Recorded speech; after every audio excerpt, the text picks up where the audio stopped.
Pour être honnête, ce matin, non pas que j'avais des doutes, mais je me demandais si le message que j'avais annoncé sur les réseaux sociaux était vraiment le message que j'avais travaillé cette semaine, médité pour vous ce matin, s'il n'y avait pas autre chose. Et du premier chant jusqu'au dernier chant, il est parlé de tous les points que je dois aborder ce matin. Je ne sais pas pour vous, mais c'est une confirmation. J'entendais le Saint-Esprit qui dit « Vas-y mon petit gars, arrange-les à la sauce du Saint-Esprit. » Est-ce que vous êtes prêts? Alors on va lire un texte qui est assez bizarre pour un dimanche matin. On va lire dans Hébreux. Je ne sais pas si vous aimez le livre d'Hébreux. On aime tous le chapitre 11 des Hébreux, les héros de la foi, donc vous, moi, le peuple. Mais le chapitre 2 et le verset 14 et 15. Il va certainement s'afficher. Voilà, superbe. Il est dit ceci. Ainsi donc, puisque les enfants participent au sang et à la chair, Jésus, y a également participé lui-même, afin que par la mort, sa mort, il rende impuissant, dites impuissant, celui qui avait, oh c'était timide ça, impuissant. Parce que trop souvent vous dites, oh Satan il est fort, qu'est-ce qui m'a balancé cette semaine? Bien le texte nous dit qu'il a rendu impuissant Satan. Celui qui avait la puissance de la mort, c'est-à-dire le diable. Ainsi, il délivre tous ceux qui, par crainte de la mort, étaient toute leur vie retenus dans la servitude. Amen. S'il m'est possible d'avoir un petit peu de retour pour pas que je force ma voix, j'en ai encore besoin toute la journée.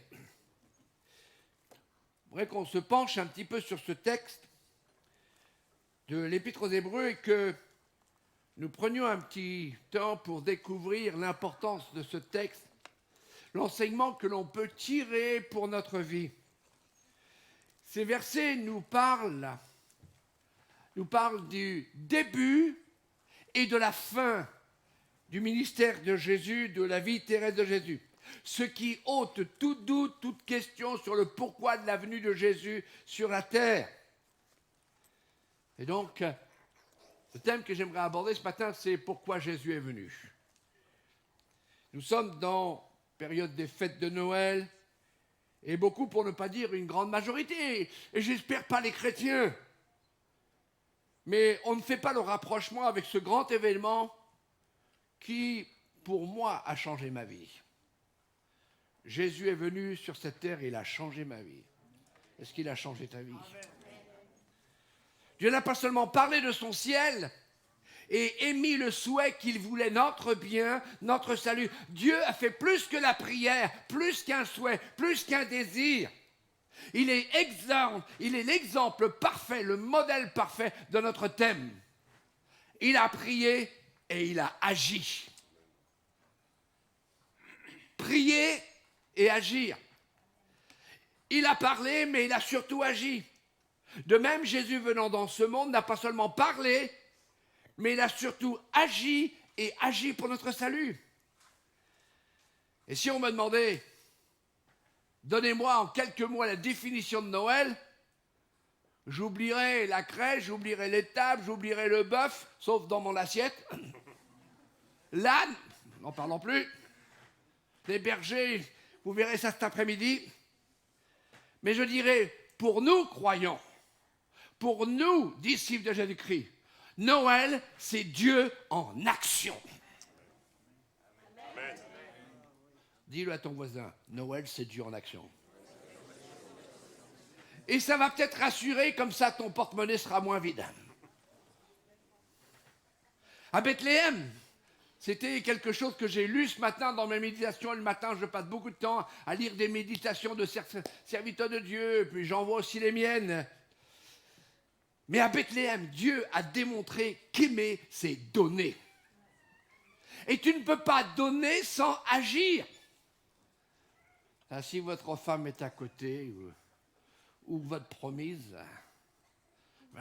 vous savez que je t'aime, les paroles, ça ne suffit pas. Il y a l'acte de l'amour, le baiser. Je ne sais pas si, quand vous partez de la maison, votre femme est là, vous vous dites, à ce soir, hein, bonne journée. Non, moi, automatiquement, je pars de la maison 3, 4, 5 fois de la maison, je l'embrasse. Puis elle ne me dit jamais, assez, assez, assez. L'amour, c'est donné. L'amour, c'est donné. Ce matin, tu as aimé le Seigneur, tu as apporté ta dîme ou ton offrande. L'amour que tu as pour Dieu, c'est donner. L'amour que tu as pour Dieu, c'est donner ton temps, c'est ton énergie. L'amour que tu as pour Dieu, c'est sacrifier ton planning. Oh là là, le planning. Déjà, vous pensez au petit marron, à la dinde farcie, toutes ces choses, au boudin, je ne sais pas quoi. Mais, et si Dieu te disait, mets ça de côté et jeûne. Oh non, Seigneur, pas Noël. Mais l'amour, c'est donné. Et on ne peut, si je veux faire un cadeau à quelqu'un, je ne vais pas prendre ce qui appartient à un autre pour le donner. Tiens, je te le donne, ce n'est pas à moi. Eh bien, Noël, Dieu en action, il a pris le meilleur de lui-même. Alors ce matin, regardons un petit peu ce texte. On va décomposer en 5 parties et vous allez retrouver exactement tous les chants qu'on va chanter. Je ne sais pas quel est le dernier chant, peu importe s'il y a un chant. Voici la première partie. Ainsi donc, puisque les enfants participent au sang et à la chair. Le terme enfant est pris dans le verset précédent qui fait référence aux descendants spirituels de Christ le Messie. Et vous avez le prophète Ésaïe au chapitre 8, verset 18 qui dira « Voici moi et les enfants que l'Éternel m'a donnés, nous sommes des signes et des présages en Israël. » Puis vous connaissez ce chapitre 53 concernant le Messie. « Il verra une postérité et prolongera ses jours, et l'œuvre de l'Éternel prospérera entre ses mains. » Ce terme désigne aussi les enfants de Dieu. En d'autres termes, en envoyant Christ, Dieu avait dans sa pensée le salut de ses enfants d'abord. Et c'est vrai que Dieu a tant aimé le monde qu'il a envoyé Jésus. Mais c'est vrai aussi que Dieu avait cet objectif, c'est de rassembler ses enfants qui s'étaient éparpillés. Dans l'évangile de Jean, au chapitre 11, verset 52, il a dit « Et ce n'est pas pour la nation seulement, c'est aussi afin de réunir en un seul corps les enfants de Dieu dispersés. » Eh bien, cette vérité, c'est toujours aussi vrai aujourd'hui. C'est toujours l'objectif de Dieu. C'est toujours sa pensée. C'est de rassembler son peuple. De rassembler ses enfants qui se laissent éparpiller, éloigner, distraire. Il veut les rassembler. Et Noël est un rappel que Dieu veut nous ramener à lui. Quand Jésus est descendu, quand le Dieu homme ou l'homme Dieu est descendu sur la terre, c'est pour vous rassembler à lui, c'est pour vous ramener à lui. Parce que notre péché nous avait séparés de lui. On avait perdu le paradis terrestre. 1 Timothée 4,10 nous dit « Nous travaillons en effet, nous combattons parce que nous mettons notre espérance dans le Dieu vivant, qui est le sauveur de tous les hommes, surtout des croyants. »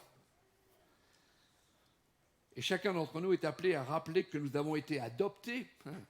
Je suis dans la famille de Dieu, on a chanté ça. Ma place est dans sa maison. Et vous connaissez le premier chapitre de Jean au verset 12, « Et à tous ceux qui l'ont reçu, à tous ceux qui croient en son nom, la parole leur a donné le pouvoir de devenir enfants de Dieu, lesquels sont nés non du sang, ni de la volonté de la chair, ni de la volonté de l'homme, mais de Dieu. » Voilà déjà la première partie. Et puis la deuxième partie, il nous dit, il y a également participé lui-même. Trop souvent, nous oublions que Christ existait avant l'incarnation. Allô ? Peut-être que certains pensent que Jésus est venu à l'existence au niveau de la crèche, au niveau de l'étable. Non, Christ existait avant l'incarnation. Il était esprit, il était la parole éternelle, il était avec Dieu et il était Dieu. Jean, chapitre 1er, verset 1, au commencement était la parole et la parole était Dieu, était avec Dieu et la parole était Dieu. Mais s'il s'est revêtu de chair et de sang pour habiller sa divinité en humanité, il est devenu totalement homme en restant pleinement Dieu. Vous me direz, oh là, c'est compliqué. Non. Dieu est descendu sur terre, et pour que nous puissions résister à la présence de Dieu sur terre, il a habillé sa divinité par son humanité. Parce que il était divin. C'est un grand mystère, mais c'est le cœur de notre foi. Et c'est ce que la Bible enseigne. Parce que ce que Jésus est venu racheter sont chair et sang. Vous êtes d'accord avec moi? Est-ce qu'ici, j'ai des hommes et des femmes, des enfants de Dieu, des fils et des filles de Dieu, chair et sang? Ou ce sont des fantômes? Au siècle des films d'horreur. Vous ne voulez pas le croire? Pensez-vous. Hop! Certains, à peine qu'on les touche, ils ont un bleu. Ça veut dire qu'ils sont chair et sang. Et puis quand quelque chose vous dérange ou quelque chose vous titille ou quelque chose vous contrarie, vous savez très bien que votre réaction, c'est chair et sang. Car ce n'est qu'en tant qu'homme véritable que Jésus pouvait satisfaire aux conditions nécessaires pour racheter la race humaine de la puissance de Satan. Dieu ne pouvait pas nous racheter en restant divin. Il est descendu, il est devenu humain dans la personne de Jésus, et c'est Jésus qui a arrêté le courroux de Dieu, la colère de Dieu. C'est Jésus, l'humain, l'homme-dieu, qui a suffi à satisfaire toutes les conditions pour mon salut. Voilà pourquoi on dit, nous avons un plein salut, un salut complet. Tu ne peux rien faire pour ajouter à ton salut. Tu ne peux rien faire pour ton salut. Christ a tout fait. Troisième partie, il est dit afin que par la mort, la raison pour laquelle il est devenu homme, c'était pour mourir. En tant que Dieu, Jésus ne pouvait pas mourir pour des pécheurs. Vous me suivez? En tant que Dieu, il ne pouvait pas mourir. Dieu ne peut pas mourir. Dieu est éternel. Mais en tant qu'homme, il le pouvait, il le voulait, mais c'était la volonté de Dieu. Il devenait notre substitut. Ainsi, il fallait qu'il naisse en tant qu'humain. Et j'aime la citation qui va se mettre sur l'écran. Le vendredi saint, le jour de la passion de Christ, le jour où Christ a été crucifié, le vendredi saint était l'objectif atteint de Noël. C'est mieux que la bûche de Noël. C'est mieux que les friandises de Noël. Avec ça, vous avez des crises de foi. Effrayeux. Mais avec Jésus, Noël a atteint l'objectif. C'est que nous puissions être sauvés au travers de la foi. C'est ce que nous avons besoin de dire au sujet de Noël. Ce n'est pas simplement une naissance particulière d'un enfant spécial avec l'étable, la crèche et puis tout ce qu'il y a. Toute une tradition que, aujourd'hui, la laïcité veut annuler. Mais c'est bien plus. Dieu qui se fait homme pour mourir afin de nous sauver du châtiment éternel. On l'a chanté. Christ est mort pour anéantir le pouvoir de Satan sur ceux qui croient. 1 Jean chapitre 3 verset 8 nous dit ceci. Le Fils de Dieu Dieu homme, apparu afin de détruire les œuvres du diable. Quand tu te sens acculé, quand le diable joue avec toi comme le chat va jouer avec la souris juste avant de la croquer, alors, fais pas 3615 SOS pasteur, viens prier pour moi, je suis attaqué par le diable, mais tu lui dis au diable, ou quand tu es attaqué dans ton corps, ou dans tes pensées, tu dis au diable, Jésus a paru afin de détruire tes œuvres. Amen. Il semblerait que vous ne soyez pas trop convaincus.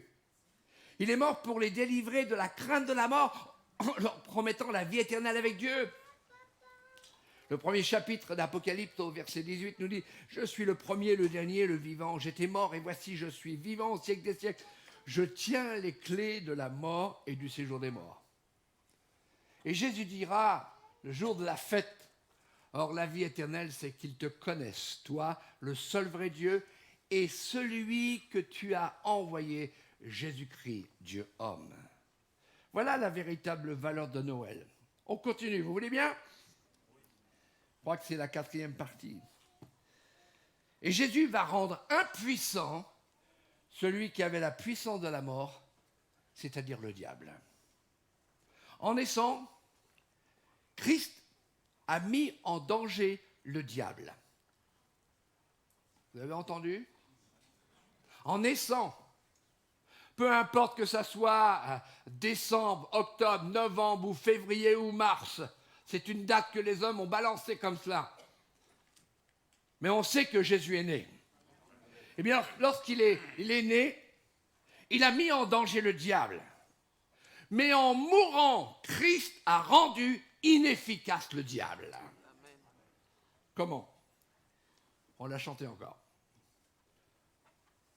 Couvert par son sang, en couvrant entièrement notre péché. Péché passé, péché présent, péché futur. Cela veut dire que Satan n'a plus aucune évidence légitime pour continuer à nous accuser devant Dieu. Il n'a plus aucune preuve. Romains 8, 33. Qui accusera les élus de Dieu ? C'est Dieu qui justifie. Et de quelle manière Dieu nous justifie-t-il ? Eh bien, au travers du sang de Christ, au travers du sang de Jésus. Romains 5, 9. À plus forte raison donc, maintenant que nous sommes justifiés par son sang, serons-nous sauvés par lui de la colère. Et il y a aussi un autre texte qui dit, tous ceux qui sont en Christ, il n'y a plus désormais aucune condamnation. Je ne sais pas si vous avez déjà passé quelques heures devant un juge, puis vous attendez le verdict. On a un exemple très flagrant, et ça me vient à l'esprit, peut-être que le Saint-Esprit veut que je vous en parle, mais le jour où Jésus a été arrêté, vous savez que Pierre a commis une erreur grave. Non, je ne parle pas de sa trahison. Mais Jésus avait dit, celui qui a des épées, qu'il prenne son épée maintenant. Et lui, il a pris l'épée, et je pense qu'il était assez doué avec l'épée. Je me demande si, en tant que pécheur, quelquefois, ne devait pas, je dirais, s'exercer à l'épée. Mais il faut le faire. D'un seul coup, il a tranché l'oreille du serviteur du souverain sacrificateur. Son nom, c'est Malchus. Vous vous rendez compte, d'un seul coup, paf, l'oreille tombe par terre. Normalement, on aurait dû arrêter Pierre. Il avait posé la main, il avait attaqué une personnalité qui était au service du temple. Je ne sais pas comment Jésus a fait, s'il a recréé une oreille ou s'il a pris l'oreille et l'a replacée, puisque c'est lui le créateur. Et là, miracle, il n'y avait ni trace de sang, ni trace de coupure, ni cicatrice, aucune preuve contre Pierre. J'aimerais vous dire, c'est la même chose pour vous. Pour Satan, si vous avez permis au sang de Christ de venir sur vous, de vous couvrir, et que chaque jour vous chantez couvert, couvert par le sang de Christ, Satan ne peut pas revendiquer, il ne peut même pas faire appel, parce qu'il ne peut pas changer le décret, il ne peut pas changer le verdict. Mais j'aimerais vous parler de l'arme principale de Satan contre nous. Quelle est cette arme? Cette arme, c'est notre péché. Voilà pourquoi il ne faut plus pécher. Il ne faut plus vivre en marge de la parole de Dieu. Et nous ne serons plus les victimes des accusations du diable. Vous savez ce que fait le péché chez un chrétien? Je ne parle pas du péché que font les gens qui n'ont pas de foi, qui n'ont pas de relation avec Jésus, avec Dieu.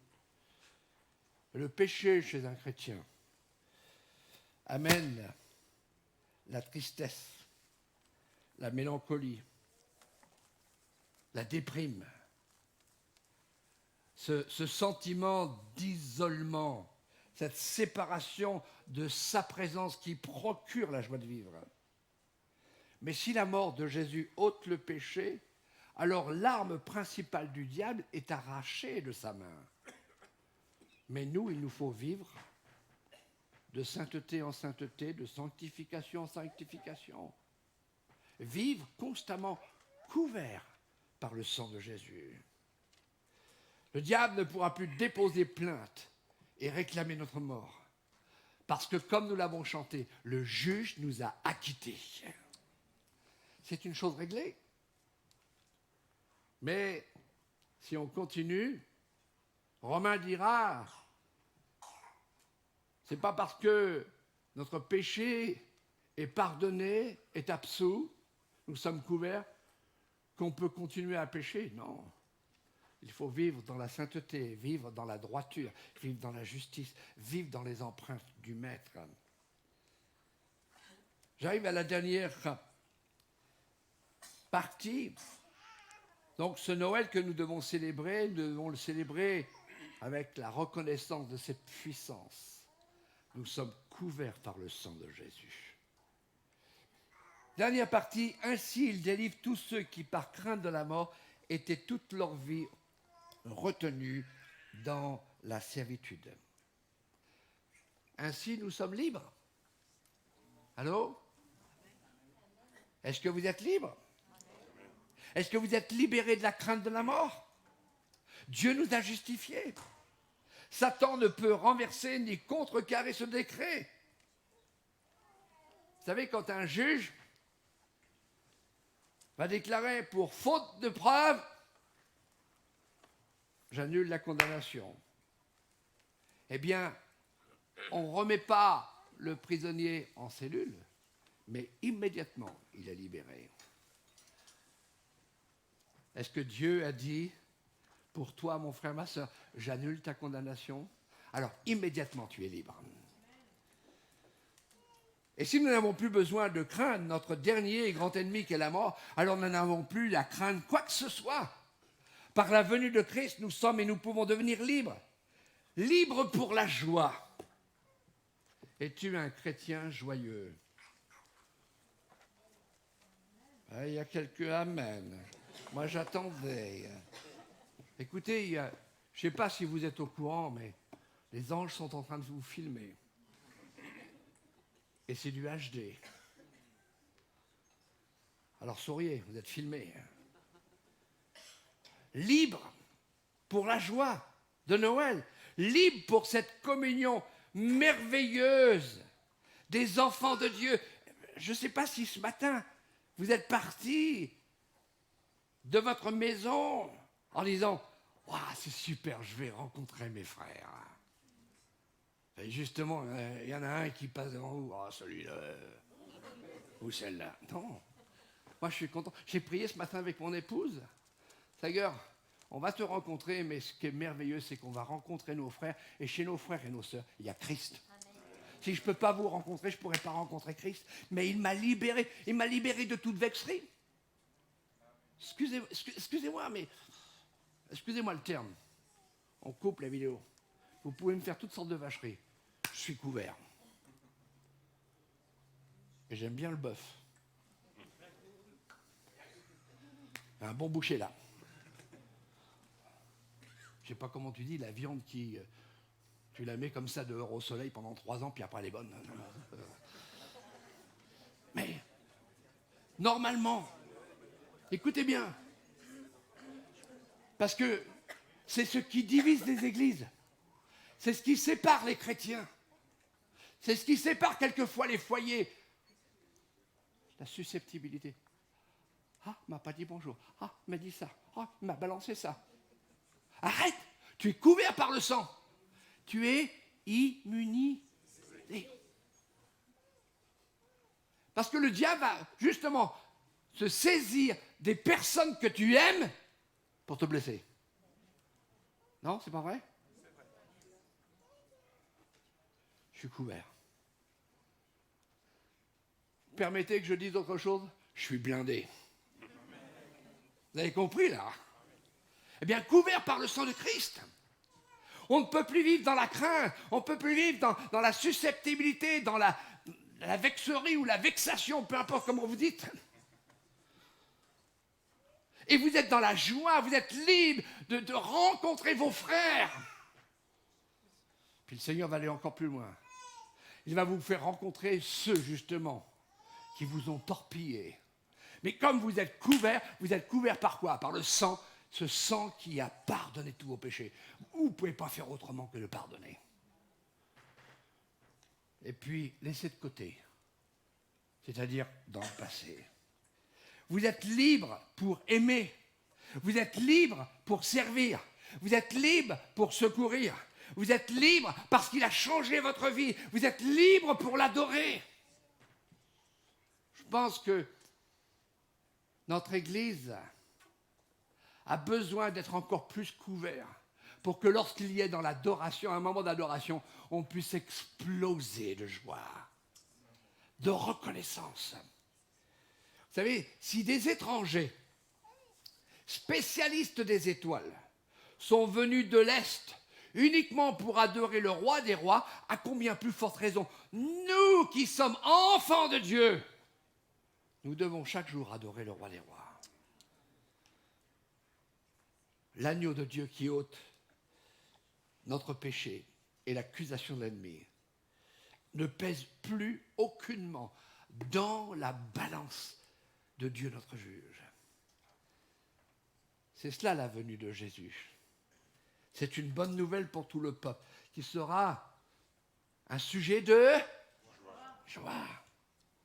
Un sauveur nous est né, un rédempteur nous est né, celui qui par son sang nous rend aussi blanc que la neige, même pour les gens de couleur. Notre péché ne doit plus avoir aucun impact sur notre vie. C'est cela la richesse du cadeau de Noël. C'est Emmanuel. On l'a chanté encore. Dieu avec nous et par. Dieu avec nous et par. Contre nous. Tourne-toi vers ton voisin, dis-lui, Dieu n'est pas contre toi. Voilà. C'est Dieu qui s'est approché de notre humanité et il est entré en action et il a commencé à dire, pas simplement en parole, je vous aime, mais en action. Et il a filé son fils. Encore ce matin, la parole faite chair, c'est-à-dire Jésus vient à nous pour nous rassembler, pour que nous puissions entendre ce merveilleux message, je vous aime. Mon sang est toujours encore puissant pour vous purifier de tout péché, si nous le reconnaissons et nous laver de toute iniquité. N'avons-nous pas de belles choses à partager dans cette période festive? La joie de Noël, c'est un Dieu qui se donne. C'est le Dieu de la création qui descend sur terre et s'abaisse à notre niveau, car il connaît notre incapacité à nous hisser jusqu'à lui. N'oublions jamais que sur le fond de la scène de la Nativité, il y a une ombre, c'est l'ombre de la croix. Et au fond de la scène de la Nativité va résonner un cri extraordinaire.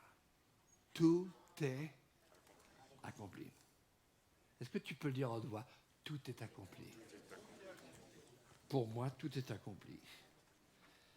Il n'y a rien à rajouter. Je veux dire, il n'y a rien à ajouter. C'est moi ajouter, mais bon. Mais il n'y a rien à faire de plus. Christ a tout fait. Est-ce que tu ne peux pas te réjouir ce matin? Christ a balayé ta dette. Est-ce que ce matin, nous croyons, on est en avance, est-ce que chacun peut prendre cet engagement ce matin? De ne jamais oublier qu'à Noël, Dieu est entré en action pour notre salut. Depuis le début des temps jusqu'à aujourd'hui, Dieu prouve qu'il est un Dieu d'action. Il n'est pas inactif. Et quelquefois tu penses, mais pourtant je me demande ce qu'il fait Dieu. Ben, Dieu il agit. Dieu il parle. Dieu il te protège. Dieu il prépare, il a ses plans préparés pour toi. Il aimerait que tu te rassembles, parce que tu es tellement éparpillé, que tu te rassembles, tu viennes à lui. Est-ce qu'il peut y avoir un engagement ce matin? Dieu voulant, dimanche prochain, le sujet de mon message sera les Hérodes du XXIe siècle. Ça vous permettra de lire un peu ce qu'il est parlé de Hérode. Mais j'aimerais dire ce matin, il y a besoin d'un engagement. Engagement d'être témoin de cette vérité. Pas simplement d'être témoin avec ton étiquette évangélique, charismatique, pentecôtiste, je suis de chez EVF, c'est la meilleure des églises. Mais d'être témoin par ton visage, d'être témoin par ton vocabulaire, par tes paroles, par ton sourire, par ton empressement à donner, à aimer, à pardonner, à servir. Est-ce que tu veux t'engager ce matin pour cette festivité de Noël à être témoin aussi dans ta famille? Peut-être que tu penses préparer ou tu as déjà préparé, tu attends le colis d'Amazon qui a du mal à arriver parce qu'il y a la grève, il y a le cadeau qui doit arriver. Mais est-ce que tu penserais pas que le plus beau cadeau que tu puisses donner à ta famille, à tes enfants, à tes petits-enfants, à ta femme, à ton mari, à tes voisins, à tes collègues, c'est l'amour de Christ. C'est Dieu en action. Oui, mais comment? Dieu en action, c'est toi? Dieu en action, c'est toi quand tu aimes, quand tu prêches l'évangile, quand tu dis, voilà, c'est ma foi. Je vais célébrer Noël parce que Jésus est venu. Et c'est Dieu en action, il est venu pour changer ma vie. Il est venu pour transformer ma vie. Il est venu pour bâtir son église. Et quelle église? Est-ce que tu fais partie de son église? Ou tu viens uniquement parce qu'il y a le pasteur? Moi, j'aimerais vous dire que je suis simplement un canal. C'est Jésus, le pasteur de cette église. C'est le Saint-Esprit, le conducteur de cette église. Et c'est Dieu qui transforme les vies. Est-ce que tu es prêt à t'engager à ne jamais oublier qu'il faut célébrer, pas simplement dans la période de décembre, mais de janvier à décembre, et de décembre à l'autre décembre. En un rien de temps, le monde va être emporté dans l'année 2020. N'attends pas le 31 décembre pour dire « Ah Jésus, je vais être un petit peu plus fidèle. » C'est ce matin. T'engager aussi à être la bonne nouvelle, c'est-à-dire à lui obéir. Si tu n'as pas encore pris l'engagement d'une bonne conscience, ben prends-le. Parce que tu t'engages ce matin. Est-ce qu'on peut simplement être dans la prière? Merci à Jonathan.